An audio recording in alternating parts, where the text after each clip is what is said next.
da guerra nos últimos 3 dias, escalada da tensão envolvendo Estados Unidos, Irã, Israel. O presidente americano Donald Trump afirmou que a nova liderança iraniana deseja dialogar. Apesar disso, os 3 países seguem trocando ameaças, tornando incerto o futuro das negociações. E para a gente entender melhor esse caminho e o caminho que foi trilhado e o que pode acontecer daqui para frente nessa guerra e na diplomacia, eu converso agora com o nosso analista de política internacional, Orián Fancelli. Orián, no sábado, os governos americano e israelense realizaram esse ataque coordenado contra o Irã. Essa ofensiva resultou na morte do líder supremo Ali Khamenei e também do ex-presidente iraniano Mahmoud Ahmadinejad. É possível diálogo? A gente está falando aqui num momento de diálogo ou de ofensiva, de guerra mesmo. É possível diálogo nesse momento? Bom dia, boa tarde. Boa tarde, Neila. Boa tarde, Felipe. Um prazer estar aqui com vocês.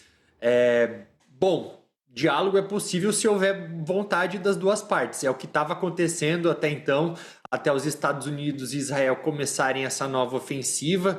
Lembrando que negociações sobre o programa nuclear iraniano estavam acontecendo já, iria para mais uma nova rodada que estava marcada, mas o Donald Trump ele resolveu reproduzir uma mesma estratégia que ele teve no ano passado, logo antes daquelas operações que foram direcionadas contra as instalações nucleares iranianas. Lembrando, naquele momento de negociação, o que aconteceu? Trump dá ao Irã 12 dias para que eles apresentassem uma proposta e 3 dias depois ele faz um ataque. E agora não foi diferente. Tanto é que eu enxergo que nesse momento agora, a cortina de fumaça usada foi uma visita do Marco Rubio, secretário de Estado, que estava marcada para acontecer no começo de março, entre hoje ou amanhã, que acredito que agora não deve acontecer mais. Então foi isso que aconteceu. Bom, foi isso que aconteceu. Agora, o que a gente pode esperar que vá acontecer? Porque hoje a gente teve essa coletiva há pouco, lá nos Estados Unidos. O Pete Hegseth falando que vai acontecer de acordo com o que os Estados Unidos determinarem, ou seja, vai seguir o padrão norte-americano mais uma vez. E ele falou uma coisa que me fez refletir, Orián. Ele foi citando algumas coisas que me fez refletir. Ele falou sobre Maduro, falou também sobre a morte daquele líder mexicano, também do cartel mexicano, e vem falando de algumas tomadas de decisões que os Estados Unidos vêm fazendo ao longo desse mandato do presidente norte-americano em todo o globo, em todo o mundo. Ou seja, ele vem tomando algumas decisões e descartando pessoas que são perigosas, digamos assim, vamos usar esse termo, no mundo todo. E agora, mais uma vez, só que no Oriente Médio. O que esperar, então, daqui para frente? Com o risco, Neila, de ser um pouco repetitivo na análise que eu trouxe, inclusive no Metrópolis ao longo do fim de semana, mas é muito difícil a gente comparar isso que os Estados Unidos estão fazendo agora com outras operações que eles fizeram. Inclusive, o que eu tenho dito é que me parece que isso tudo que tem acontecido é por conta de um erro de cálculo do Donald Trump, porque ele pega, com base em experiências anteriores que ele teve, tanto no caso na Venezuela, com Nicolás Maduro, quando ele faz aquela operação que foi bastante cirúrgica, que durou apenas 3 horas, ou até em 2020, durante sua primeira presidência, quando ele ordena o assassinato do Qassem Soleimani, general iraniano. O Trump ele aprendeu, mesmo contra os conselhos de especialistas que sempre falaram dos riscos que essas operações poderiam levar os Estados Unidos a uma guerra prolongada, um conflito infinito, que é algo que o Trump sempre criticou ao longo da sua trajetória política.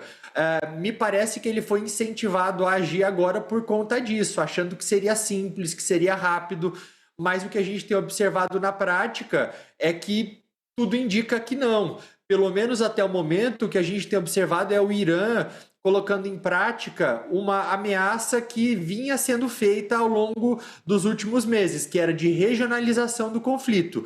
Tanto é que o Irã, mesmo depois desses ataques, e eu digo, não teve uma queda do regime, até porque o regime ele continua o simples fato de haver ataques sendo feitos contra os aliados dos Estados Unidos ali nos países do Golfo, contra a Arábia Saudita, Emirados Árabes, Bahrein, Israel também, inclusive hoje, com ataque contra um míssil, que Israel respondendo também contra um míssil que veio, que atingiu uma infraestrutura civil. Tudo isso mostra que o regime continua de pé. Pode ser que internamente fragmentado, pode, né, com as forças da Guarda Revolucionária Islâmica de um lado, por outro lado, o governo, mas existe alguma estrutura que está funcionando lá dentro. E a ameaça iraniana, ela sempre foi essa, que se os países aliados dos Estados Unidos não pressionassem o Trump a desistir dessa bravata, dessa guerra, que eles se tornariam alvos, e é isso que está acontecendo agora. Inclusive, hoje também, com o Kuwait abatendo alguns caças norte-americanos por erro, mas mostra que o negócio está escalando muito mais do que o esperado e muito rápido. Felipe, deixa eu colocar você na nossa conversa. Sua pergunta para o Urian, por favor. Urian, uma coisa que para mim está difícil entender, eu queria que você pudesse explicar ou explicitar para a gente, é o objetivo dos Estados Unidos com essa guerra, é mudar o regime do Irã, diminuir o programa nuclear do Irã, o que está por trás, né, dessa guerra do Irã e dos Estados Unidos, né? Então, isso é algo que tem sido amplamente debatido, tá, Felipe? Porque cada hora o Donald Trump ele dá uma justificativa diferente, ele tem mudado o seu discurso.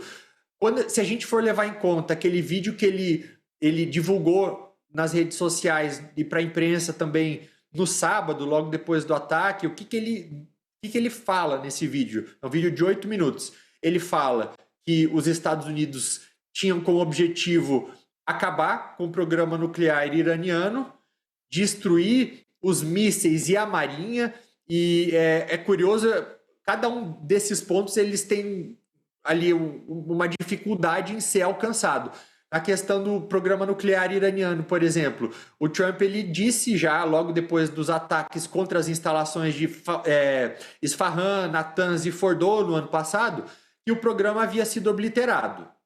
Mas calma, se foi obliterado, então por que precisou voltar agora para fazer isso de novo? Aí fala também em destruir os mísseis e a marinha. De fato, isso é algo que parece que os Estados Unidos, em conjunto com Israel, têm feito.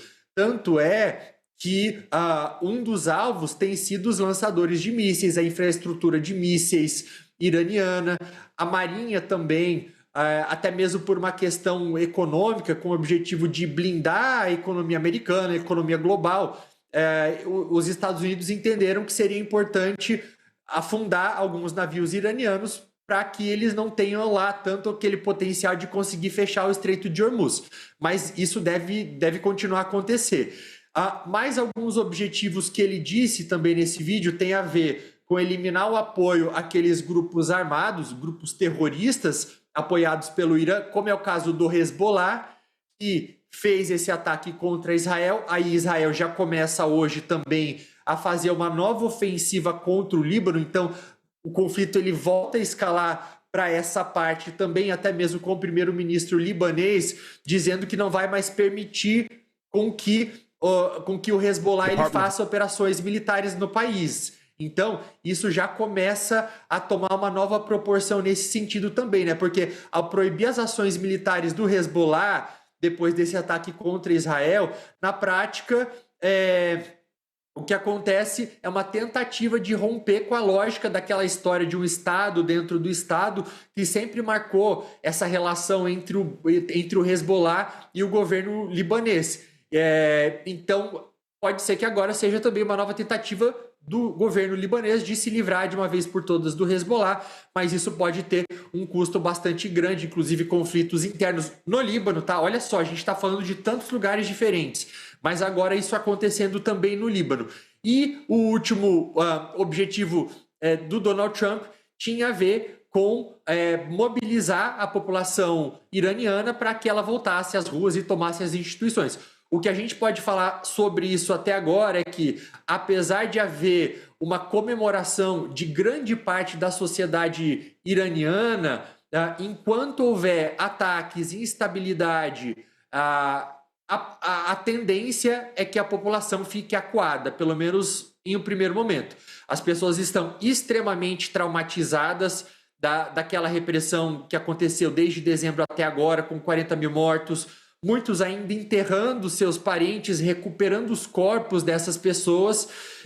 Então, esperar que a população tome as ruas, difícil, principalmente se o aparato repressor do regime ainda estiver de pé. Brian, para a gente contextualizar, para quem está nos assistindo e está muito perdido em relação à guerra, você falou sobre o Estreito de Hormuz, que a gente sabe que é uma passagem importante de petróleo, de grande parte do petróleo que é vendido para todo mundo. Estamos falando de economia. E aí tem uma matéria no portal Metrópolis que diz o seguinte: o secretário diz que o Irã está preparado para uma longa guerra. Então, o secretário Ali Larijani, que é o secretário do Conselho Supremo de Segurança do Irã, afirmou nessa segunda que está preparado para uma longa guerra. Se o Irã está preparado para uma longa guerra, coisa que os Estados Unidos não gostariam, né? A gente já tinha falado disso no passado, ninguém estava preparado para uma longa guerra. O Irã está preparado para uma longa guerra. E um Estreito de Hormuz bloqueado, atrapalhando então a passagem de um petróleo que é importantíssimo para a economia mundial. O que a gente pode ver, ou o que a gente vai ver de consequência na economia mundial de uma longa guerra, se for mesmo uma longa guerra como ele está esperando? Eu acho que alguns elementos diferentes ali. O primeiro deles é, será que de fato isso que o Irã ou que o Larijani está falando, isso é verdade? Porque uma coisa é aquilo que o Estado, o regime iraniano vai falar publicamente, e outra coisa é a realidade.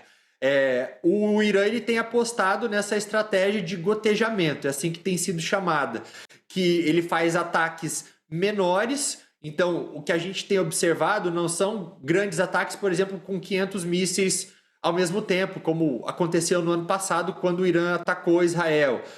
São ataques menores, mas espalhados pela região, justamente para causar uma instabilidade maior. Vale lembrar também que se o Irã, de fato, ele decidir fechar o Estreito de Hormuz, por onde passa esse número aí, ele é extremamente importante, 82% de todo o petróleo, um quinto do petróleo mundial, ele passa por aí, 80% com destino principalmente aos países asiáticos, em grande parte a China, que por conta das sanções ao Irã consegue comprar esse petróleo um pouco mais barato. O Irã ele vai também acabar se prejudicando, porque ele depende também dessa exportação para sustentar aquilo que sobra da sua economia, que está extremamente debilitada também. Mas pode, de fato, prejudicar todo o petróleo mundial, porque a oferta de petróleo ela vai ser prejudicada. Até um risco é se o Irã ele continuar fazendo ataques contra esses países do Golfo. Então, quando a gente fala de instabilidade vindo do petróleo, são por dois pontos diferentes. Lá está a produção e por lá passa a rota do petróleo. Existe o risco, sim, em algumas análises que têm sido feitas em veículos especializados em economia, como o The Economist, o Financial Times, já se fala de, se isso durar um pouco mais de tempo, do preço do barril de petróleo passar dos $100. Então, é um choque como não se vê possivelmente há muitas décadas, mas isso depende, obviamente, de quanto tempo tudo isso vai durar e o que vai ser atingido, o que de infraestrutura crítica de petróleo pode ser atingido também. Bom, Felipe, sua pergunta para o Urian. O Irã fala que está preparado para a guerra, está preparado para a guerra longa. Na sua opinião, qual que seria o poder real de fogo do Irã? Seria realmente pegar as regiões, as bases militares dos Estados Unidos? Seria atacar Israel? Seria agravar, escalar o conflito com outros países na região aliados ao Irã, como o Hezbollah no Líbano? Qual que seria, na sua visão, assim, o poder, de fato, do Irã de entrar numa guerra com os Estados Unidos? O Irã, ele tem a Guarda Revolucionária Islâmica, que ela é composta ali por 150 mil membros, mas eu diria que até mesmo pela sua localização geográfica, como ele pode responder, seria ali principalmente com ataques aéreos, como tem sido feitos, mas eu diria também que a gente não sabe até que ponto todo esse sistema retaliatório iraniano ele está funcionando ainda. Por quê? Porque os Estados Unidos e Israel, quando começaram essas operações, eles tiveram como alvo justamente os mísseis, os lançadores de mísseis. Então, dependendo do estrago que tiver sido feito ou que tem sido feito, porque os ataques contra o Irã, eles também continuam. Então, a gente não sabe até que ponto ele vai conseguir responder por vias aéreas. Mas, assim, continua tendo um poder bastante relevante. Por outro lado, Felipe, o Irã ele poderia responder tanto por meio desses grupos na região, e ali os Houthis no Iêmen, que podem fazer ataques contra a Arábia Saudita, para tentar, de alguma forma, atrapalhar a economia global e fazer com que a Arábia Saudita, por sua vez, passe a pressionar os Estados Unidos também a dar um passo para trás, mas algo que tem que ser levado em conta e discutido a partir de agora também são ataques terroristas. Ataques terroristas vindos do Hezbollah, de outras organizações terroristas também ao redor do mundo, e aí, nesse momento, nenhum lugar, nenhuma embaixada norte-americana, nenhuma sinagoga passa a ser mais 100% segura, porque eles se tornam alvos. Lembrando do que aconteceu em 1994 na Argentina, quando um ataque terrorista ele deixou mais de 80 mortos. E, por curiosidade também, quem agora se torna o novo chefe, o novo comandante da Guarda Revolucionária Islâmica, que eu te mencionei agora no começo dessa explicação, é inclusive uma pessoa que é procurada pela Interpol por envolvimento com o atentado que aconteceu na Argentina na década de 90. Então, é um momento extremamente alarmante para toda a comunidade judaica ao redor do mundo. Urian, hoje pela manhã eu estava vendo até uma notícia dizendo que a Alemanha, outros países europeus também, mas principalmente a Alemanha, estava disposta a se unir contra o Irã. Qual seria o interesse da Alemanha neste momento em se unir contra o Irã e qual é o poderio da Alemanha para se juntar a outros países contra o Irã nessa guerra?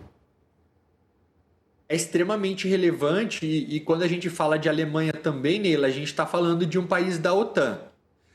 Tem alguns objetivos principais aí, tanto no sentido de mostrar para os Estados Unidos que, se por um lado o que o Trump tem feito até então era de ameaçar os países europeus, inclusive com a invasão da Groenlândia, até em determinado momento, alguns anos atrás, o Trump chegou que incentivaria a Rússia a atacar aqueles países que não investissem o mínimo de 2% do PIB em defesa e em segurança.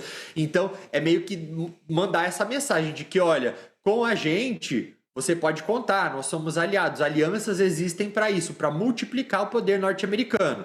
Então, deu ali um tapa de luva de pelica nos Estados Unidos, assim como outros países têm feito também. Foi o caso, por exemplo, até do Reino Unido, que o Keir Starmer, primeiro-ministro, que está passando internamente por uma situação bastante difícil, ele agora passou a permitir com que os Estados Unidos usem algumas bases britânicas em alguns lugares diferentes para poder realizar operações.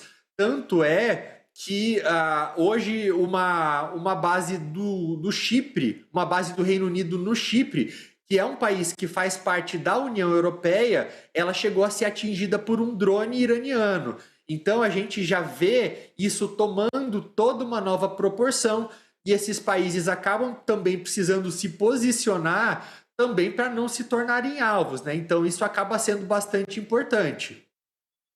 Bom, Urian, agora a gente precisa seguir acompanhando, né? Eu vou até colocar aqui na capa, para a gente terminar a nossa fala com o Urian, a capa do Metrópolis, que o secretário de Defesa dos Estados Unidos disse sobre o Irã. Vamos aniquilá-los, né? Foi na coletiva de imprensa que aconteceu há pouco. Já já a gente vai colocar aqui a sonora dele, o que ele disse nessa coletiva. Mas termino a nossa conversa, nosso bate-papo, com essa capa aí do portal Metrópolis, que ele diz: vamos aniquilá-los. Ou seja, vai ser tudo aí no formato norte-americano, no formato Donald Trump. Então, seguimos acompanhando, assunto não vai faltar. Eu só não esperava que fosse tão rápido, que fosse acontecer nesse final de semana, viu, Urian?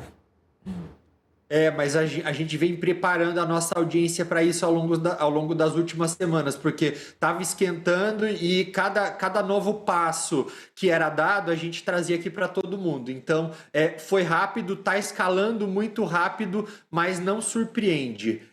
Estava tudo desenhado para que isso acontecesse. Muito bem, Urian Fancelli, muito obrigada pela análise, pelas informações aqui para nós e para a nossa audiência.